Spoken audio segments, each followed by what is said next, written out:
मिलता था किसी वर्कर को तो अंगूठा लगा करके उसकी पैसा को निकाल लिया जाता था।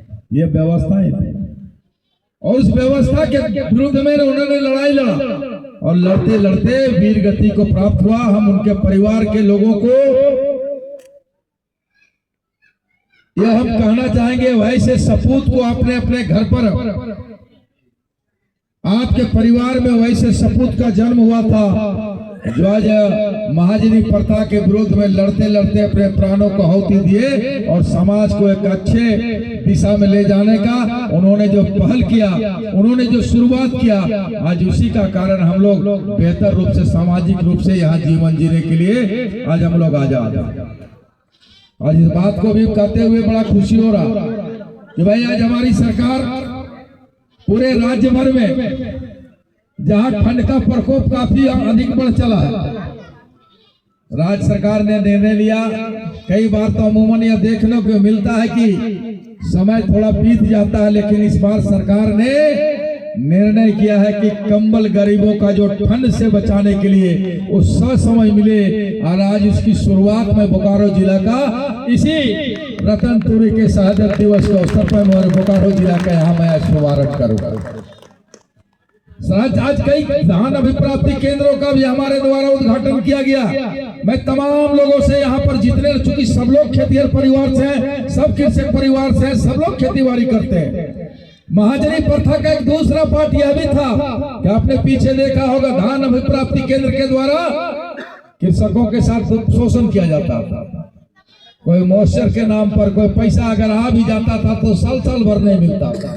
अब हमारी सरकार ने निर्णय लिया, कठोर निर्णय लिया। अब पिछले कैबिनेट में हम लोग निर्णय लिए कि भाई अब 48 घंटा में लोगों को पैसा मिलेगा, धान अभिप्राप्ति केंद्र में जाएगा, धान बेचेगा, 48 घंटों में उसको पैसा मिलेगा, सुनिश्चित होगा। अब पहले मॉइस्चर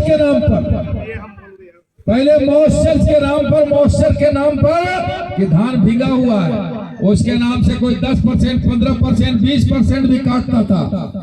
अब 18% तक कोई अगर धान अभिप्राप्ति केंद्र का कोई टैक्स का लोग अगर मॉइस्चर के नाम पर काटेगा पैसा या धान काटेगा तो संबंधित प्रखंड के संबंधित अंचलाधिकारी, संबंधित प्रखंड विकास पदाधिकारी को निश्चित तौर पर अब सूचना दे, वह लैंड टैक्स के पदाधिकारी पर, उसके अध्यक्ष और उसके सचिव पर कार्रवाई करेंगे। किसी कीमत पर गुंडागर्दी नहीं चलने देंगे यहाँ। और कोई जितने लोग यहाँ हैं सब लोग धान आप लोग बेचिए, और जो बिचौलिया लोग के हाथों आप लोग बेचते हैं 15 रुपया 16 रुपया में ले जाता है, एक तो 10 रुपये प्रत्येक किलो कम भी देता है लगभग, और ऊपर से वजन में भी हेरा फेरी और डंडी मारता है, उसमें भी हेरा फेरी करता है। इसलिए तमाम लोगों से हम कहेंगे कि कैलाश तुरी, रतनपुरी, कैलाश तुरी जैसे जो शहादत आपके लिए, इस बेहतर समाज के लिए, महाजनी प्रथा के लिए जिन्होंने लड़ाई लड़ा है, निश्चित तौर पर आज युवा पीढ़ी को उनके पद्धतियों पर चल के, उनके नीतियों, उनके विचारधारा पर चल के, उनके सोच पर चलकर आज आपको आगे आना होगा और समाज को और बेहतर और सशक्त कैसे बनाए, इस दिशा में संगठित होकर के युवा लोग को आगे आना होगा। अब युवा लोग, अगर आप कल्पना करिए मेरे भाई लोग, युवा लोग आज अगर कोई चीज का विरोध करना है, कोई चीज का अगर बेहतर रूप से अगर समाज को बताना है तो फेसबुक और ट्विटर खेलता है। कैलाश राजपाल जी के समय में और ये रतनपुरी के समय में भी अगर ट्विटर और फेसबुक अगर होता तो शायद हम समझते हैं कि महाजनी प्रथा को हम लोग दूर नहीं भगा पाते। केवल ट्विटर और फेसबुकों में और सोशल मीडिया में सिमट कर रह जाता।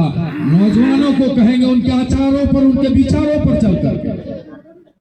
आज भी कई छुपे रुस्तम भेड़िए हैं हमारे बीच में, उनको पहचानो और उनको बेहतर रूप से संबंधित थाना प्रभारी, संबंधित पदाधिकारियों के बीच में सूचना दो। और वैसे लोग जो समाज को शोषण करते हैं, समाज को गलत दिशा में ले जाने का काम करते हैं, वैसे लोग को पहचानिए और निश्चित तौर पर उस पर विधि सम्मत कार्रवाई किया जाएगा। बस मैं इतना जरूर कहूंगा, आप तमाम लोग जिस तरह से एक शहीद परिवार के प्रति एक शहादत के प्रति जिस तरह आप संगठित है, आने वाला समय में और कई ऐसे विषय आएंगे जहां पर आपको संगठित होकर के लड़ाई लड़ना होगा। सब लोग संगठित रहे, एकजुट रहे, शहीद रतन तुरी अमर रहे।